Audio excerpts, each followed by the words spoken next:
মানুষ ঠিক কতটা খারাপ হলে এইরকম জঘন্যতম কাজ করতে পারে। দেখেন কিভাবে একটা ছোট্ট বিড়াল ছানাকে এখনও যার চোখ ফোটে না তাকে এরকমভাবে ফেলে রাখছে।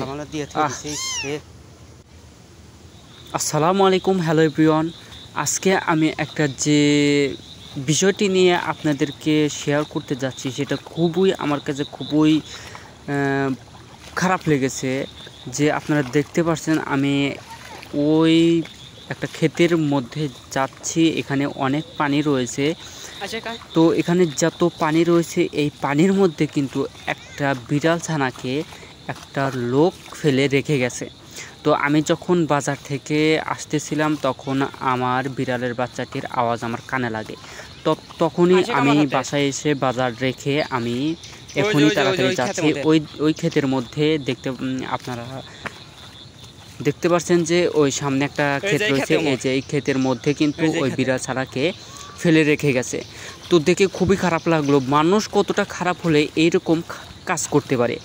যে বাচ্চাটির এখনও চোখ ফোটে নাই, যে বাচ্চাটি এখনও কিছু বুঝে উঠতে পারে নাই, সেই বাচ্চাটিকে কিভাবে এইরকম একটা ক্ষেতের মধ্যে এরকম মানে অপরিষ্কার জঙ্গলের ভিতরে রেখে গেছে, তাও আবার কীরকম পানির মধ্যে। এই যে আমাদের এখানে কিন্তু আজ দুদিন ধরে খুব বৃষ্টি হচ্ছে, বৃষ্টি চলাকালীনের ভিতরেও কিন্তু এইভাবে রেখে গেছে। তো বাচ্চাটিকে দেখে আমার খুবই খারাপ লাগলো। বাচ্চাটি পানিতে একদম মানে কি বলবো, একদম শেষ, জীবনটা একদম শেষ। পানি খেয়ে পেট একদম ফুলে গেছে। আমি কল্পনা করতে পারবো না যে কতটা খারাপ লাগতেছে আমার কাছে। এই যে এইখানে কিন্তু আপনারা দেখতে পাচ্ছেন যে এই যে বাচ্চাটা এই যে ম্যাও করে কিন্তু সে কান্না করছে। তো আমি কি বলবো, আমার কাছে খুব খারাপ লাগছে যে মানুষ কতটা খারাপ হলে এরকম কাজ করতে পারে। তা মানুষের মনে কি একটু দয়া মায়া নাই? তোর কাছে বিড়াল ভালো লাগে না, ঠিক আছে, বিড়ালটা বড় হোক, তারপর তুই অন্য জায়গায় অন্যজনের কাছে দিয়ে দিবি। হায় রে ভাই, মানুষ কি বলবো রে ভাই। বাচ্চাদের দেখে আমার খুব খারাপ লাগতেছে। এখন একে বাসায় নিয়ে গিয়ে খুব যত্ন নিতে হবে, বাসায় নিয়ে গিয়ে শরীরটা মুছে দিতে হবে। না হলে আল্লাহ তাআলাই ভালো জানে একে আমি বাঁচাতে পারবো কি না।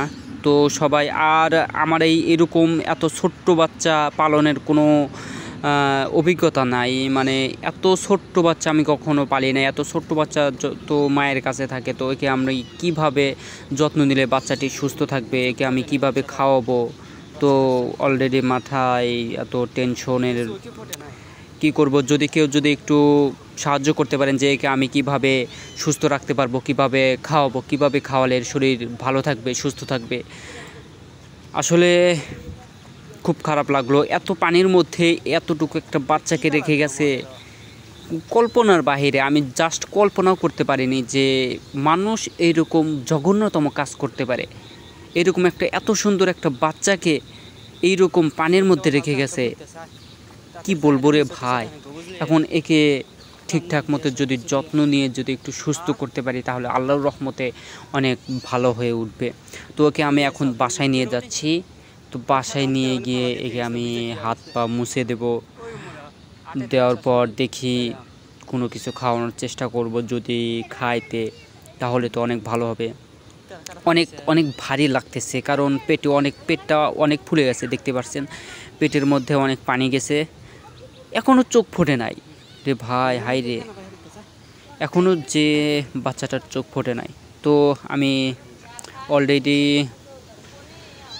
হাত পা মুছে দিয়েছি, অনেকটাখানি হাত পা মুছে দিয়েছি। কিছুটা আগুনের কাছে রেখে দিয়েছিলাম যেন একটু গরম তাপ অনুভব করতে পারে। আর ওকে একটু পরিষ্কার করে দিচ্ছি। অনেকটা ময়লা দিয়ে লেগে গিয়েছিল, গায়ে অনেক ময়লা লেগে গিয়েছিল, যার কারণে ওকে মুছে দিচ্ছি।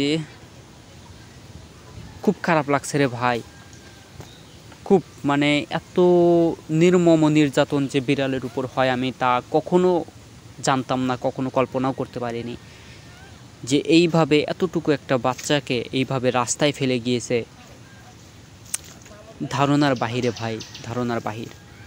তো সবাই একটু আমাকে একটু সাহায্য করবেন, কিছু উপদেশ দেওয়ার চেষ্টা করবেন যে আমরা যারা অনেকেই কিন্তু বিড়াল লালন পালন করেন, অনেকের অনেক অভিজ্ঞতা আছে, কিন্তু আমার তেমন কোনো অভিজ্ঞতা নেই। অভিজ্ঞতা আছে খুবই অল্প পরিমাণে, অত অভিজ্ঞতা নেই। যত পরিমাণ এতটুকু বাচ্চাকে পালন করতে দরকার ততটুকু অভিজ্ঞতা আমার কাছে নেই। তো সেই জন্য বলবো, যারা বিড়াল লালন পালন করেন, যাদের একটু বেশি অভিজ্ঞতা আছে, তারা একটু আমাকে কিছু উপদেশ দেওয়ার চেষ্টা করবেন যে আমি কিভাবে এই বাচ্চাটির যত্ন নিতে পারি, এই বাচ্চাটাকে কিভাবে সুস্থ রাখতে পারবো, শরীর স্বাস্থ্য যেন ভালো থাকে, এবং কি কি খাবার দেব। এই মুহূর্তে আমি এই বাচ্চাটিকে কিভাবে যত্ন নিয়ে বাচ্চাটিকে ভালো রাখতে পারবো।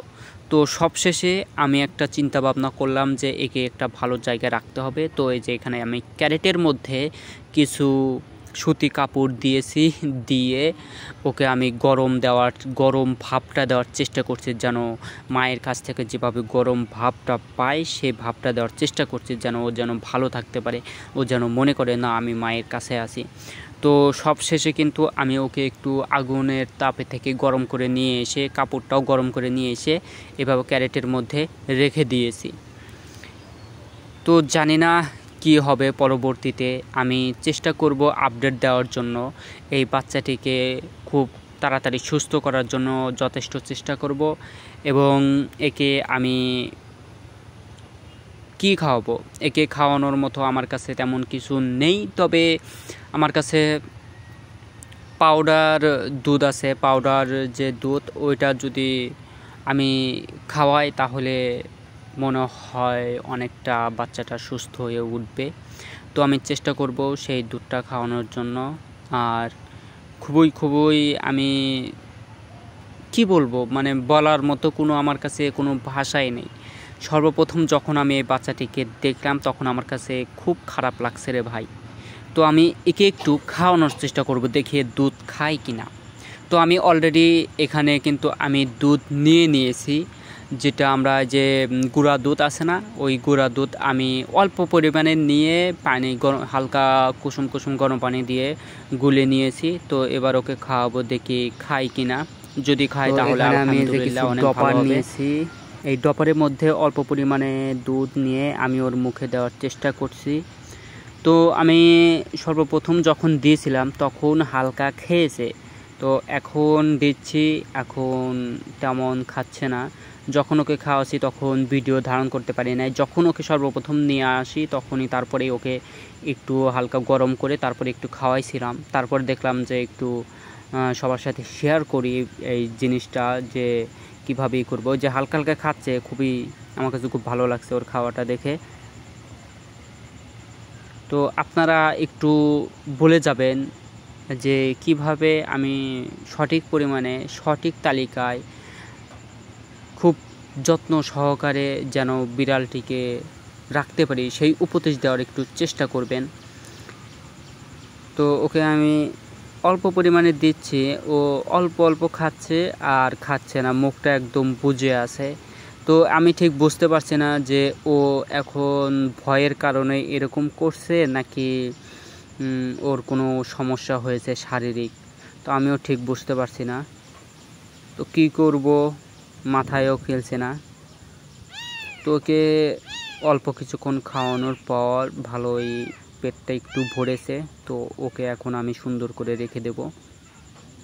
তো সবাই একটু চেষ্টা করবেন উপদেশ দেওয়ার জন্য। সবাই ভালো থাকবেন, আল্লাহ হাফেজ। আর আপডেট দেওয়ার চেষ্টা করব অবশ্যই, ইনশাআল্লাহ।